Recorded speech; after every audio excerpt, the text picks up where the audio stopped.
Peace, people. Chetna here with Mosaic Eye, this time for the moon times on the theme of self-trust. I just want to say right off the bat, self-trust is complicated. It's complex. As I thought about this topic, I realize it's very relevant for me in this moment, but also that it is convoluted and confusing in a way. One, because how do we separate ourselves from the environment that we live in, from the various voices and forces and influences around us that we internalize? How do we separate us from that? Where do we stop and where does that begin? Vice versa. It's very hard to treat ourselves, the self, as an island from the world around us, from our interpersonal relationships, from the systems we live in. So thinking about self-trust, centering the self, and the knowing, inner knowing of the self is tricky. And then also the self itself is comprised of so many parts. There's the ego, the inner child, the inner teen, the inner parent, the inner critic. There's so many different parts within us. And when we talk about self-trust, what part are we actually talking about trusting consensually and intentionally? So I want to talk a little bit more in this video about the barriers, some of the barriers, very few of the probably many, but two barriers that I really notice in relation to self-trust, and perhaps what are some practices that I myself want to stay accountable to, that I've witnessed others practice effectively to enjoy moments beyond those barriers and enjoy moments of self-trust. So my intention here is by no means to cover the entirety of what it means to cultivate self-trust or what self-trust is. I myself am very much figuring it out with each new day of life. But my intention here is to invite space to reflect on a couple of the barriers to self-trust so that we may enjoy perhaps more self-trust, more time, more instances, more moments where we feel that trust within ourselves. Barrier one, ego. Ego is a primary, often, or at least a part of all of us, of all of our psyches. Ego tends to be very hierarchical, very dichotomous, black or white in its thinking, good or bad, superior or inferior, enough or not enough, rich or poor. It has a very hard time understanding nuance and complexity. It's either yes or no and not really much gray between. When I say it's hierarchical, I also mean that it very much looks, it's the part of us that looks around the room and assesses who is on what rung of the social hierarchy, the ladder, who is of influence, who is someone to know, who is someone who really no one notices, who is important here, who do I need to get on my side. This is the ego assessing this. And we might be able to see that in this assessment, the ego is also trying to protect us. It's trying to get us accepted. It's trying to get us to either stand out so that we can get some needs met or blend in so that we can get some other needs met. In a way, it's also very hyper protective of us. But in doing so, it's also very isolating, right? If it says, we're getting a delivery, so that's what's happening right now.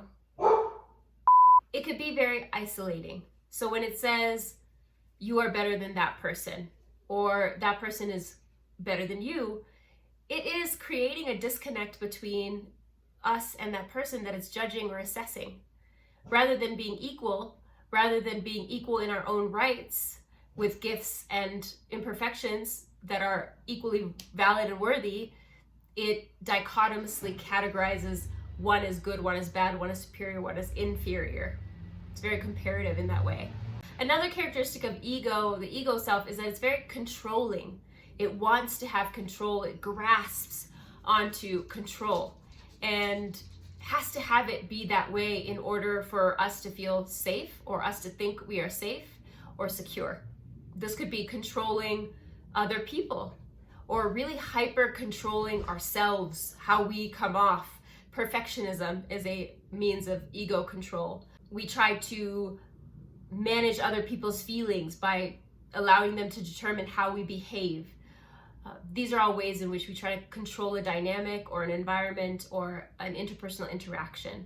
Another thing I've noticed about the ego is that it could be hyper rational.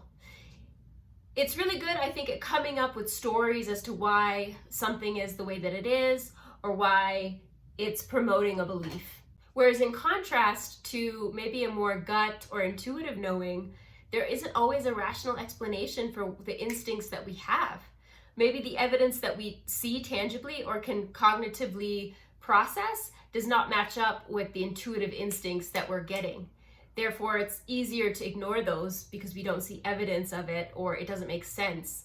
Whereas with the ego will find ways to make sense of even the most nonsensical. In fact, the dichotomy helps its ability to make sense of things. It's easy for us at times to categorize something as this or that, to put it in a box. And it's natural almost for us to want to follow that more than dealing with the nuance and complexity of intuitive or instinctual hits without any rational explanation. So for example, ego has caused me to put a lot of people and things that people have on a pedestal. I've tended to put people who are influential on a pedestal. I've tended to put people who are admired by community, especially community that I admire, on a pedestal. Whew. And in doing so, I have trusted them more than my own inner knowing. This is very isolating from myself and my inner guidance, as well as from my own power. And it disables me from really seeing those people as they are, human, with flaws, with strengths, with biases, with falsities, much like myself at times. So with this reflection, I really want to pose the question, what might you put on a pedestal? Is it your teachers, your friends, your partners, your kids, your parents? Is it Instagram influencers or celebrities or people with wealth or your boss? Putting someone on a pedestal does not serve anybody, including the person on that pedestal, and especially not the person who's below. It disables us from seeing things as it is, and we're moving from that hierarchical ego as opposed to a higher self, an equalizing self. Not to mention, because sometimes we put humans on pedestals and humans are flawed, the disappointment and the grief that comes when we realize, oh, they shouldn't have been on that pedestal and they're actually just as flawed as me, is grave and disorienting and almost, I believe, inevitable. The second barrier that I've noticed is, of course, systemic oppression. All the ways in which the systems that we live in within white supremacy, capitalism, sexism, racism, difference phobia can be so abusive to us. The systems we live in are often very gaslighting. For example, the whole issue around mental health being an individual's problem or poverty being an individual's problem is so deeply disturbing because it's a systemic problem. We are all living within a system that is really sick. How can we not also be sick in our own ways? That is a form of gaslighting to believe that we as individuals are crazy, not that crazy is a normal reaction to living within a crazy system. The systems we live in are also incredibly violent to Black and Indigenous and people of color, to immigrants, to people with a certain faith, to women. There's so many gestures of violence that we are exposed to on a daily basis. Even if it's not outward physical violence, it's emotional violence, it's shaming that happens daily in our culture for people making mistakes. There's a lot we can talk about around that, but it all is so much fueled by shame, which is not an emotion that we actually transform with. It's more of an emotion that we hide with, and that happens all the time. It is a form of emotional abuse and violence, and it can be incredibly invalidating from the things that we watch on TV, the lack of representation of our multiple identities, of the various dynamics that we are dealing with as humans in our relationships. In this way, these experiences in the culture, in the society, in the world that we live in, does corrode self-trust. If we are feeling sad, for example, if we are feeling sad for a valid reason, maybe an unknown reason, but it's present, it's often a cultural norm to say, get over it, get back to work, be productive, let's go. It's very invalidating of what that sadness might be telling us in a way that fosters self-trust. Our emotions are a way for our bodies to communicate to us, and when we are in a culture that teaches us to repress or ignore those emotions, that is a way to corrode self-trust. So that's some of what I've been thinking around the barriers of self-trust. It is, like I said, by no means exhaustive. There's so many parts to it. But I do want to talk a little bit more about how I'm thinking about practicing transcending these barriers. First and foremost, I think it really starts with awareness of those barriers, awareness of how ego shows up in each of us. I think another thing is awareness of the body. Our body is often where higher instinctual bits of guidance and knowing come from our heart, from our gut. And so slowing down to pay attention to, how's my body feeling right now? Am I really tight in the presence of this person? What might that be telling me? How can I be with this feeling? That is really important. Again, our bodies can read other bodies in ways that are subconscious a lot of times. And it does take slowing down to notice that. Listening to those hits, those instincts, is important. Even if we don't make sense of them, even if we don't understand them, what would it be like to notice them, journal about them, write them down, spend some time with them, see what else comes up, as opposed to noticing it and then, because we don't understand it, letting it go and ignoring it. And then lastly, really reckoning with our trauma. We all have trauma. Trauma causes actual stagnancies in our physical and energetic bodies, where our life force energy, the force of vitality and creativity and sensuality are not able to flow.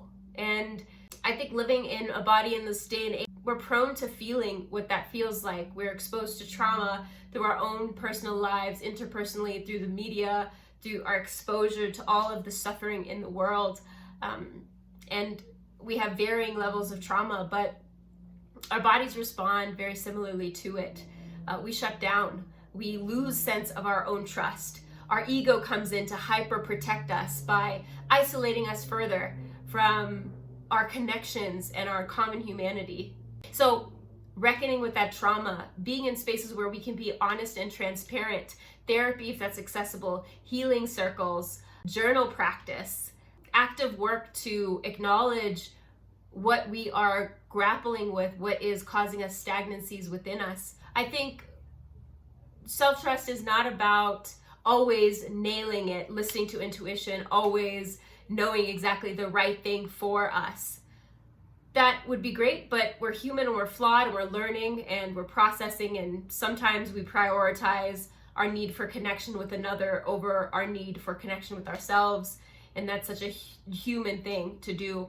I believe that self-trust is really rooted in our ability to have our own back and be on our own side no matter what, to come back to that again and again, and to let ourselves know that no matter what mistakes you make, no matter what shit you get yourself into, no matter how good you do or not good you do, I still got you, I'm still with you, I'm still willing to listen and learn how to take better care of you. That is a way to develop self-trust and to not abandon ourselves. Part of that is staying disciplined to the practice of checking in, of slowing down, of noticing the body, of doing the work to heal trauma.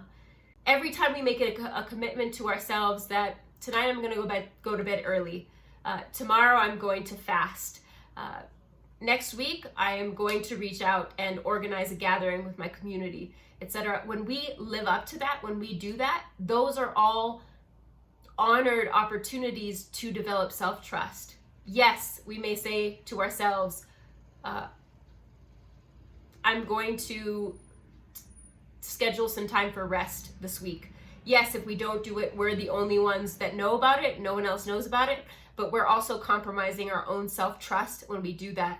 When we commit to these promises that we make to ourselves, we are actively building self-trust. So really honoring the commitments we make to ourselves as opportunities and invitations to build self-trust. Now, all of these things that I've mentioned in relation to transcending the barriers to self-trust are very personal and maybe even interpersonal work we can do within ourselves. I love forever the quote by J. Krishnamurti, philosopher and ancestor, that without inner revolution, outer action is repetitive. Without inner revolution, outer action is repetitive. So I think that these personal and interpersonal practices for transcending the barriers to our own self-trust are significant, and they're incredibly important so that we may practice showing up in community, showing up in our justice work with that self-trust, which gives permission to people around us to trust themselves also. And thereby we can create, through trusting ourselves, a culture of self-trust and trust in one another. Because when we're trusting ourselves, that also requires us to be trustworthy. We can't trust ourselves if we're not trustworthy. How can other people trust us if we are not trustworthy, if we are not trusting ourselves? So it is, I believe, a ripple effect, and it can affect, the barriers of systemic oppression and societal, cultural change that's necessary for more trust to be shared within us and among us. Just some thoughts for now as I'm thinking about self-trust. I would love to hear from you about how you're thinking, feeling, sensing into self-trust. I think this is a topic that, like I said, is super tender and relevant to me now, but is always relevant because it's always a practice. So reach out and share your thoughts and feelings. I'd love to hear from you, but hope this is helpful to at least ignite and incite some reflections that perhaps might even land differently.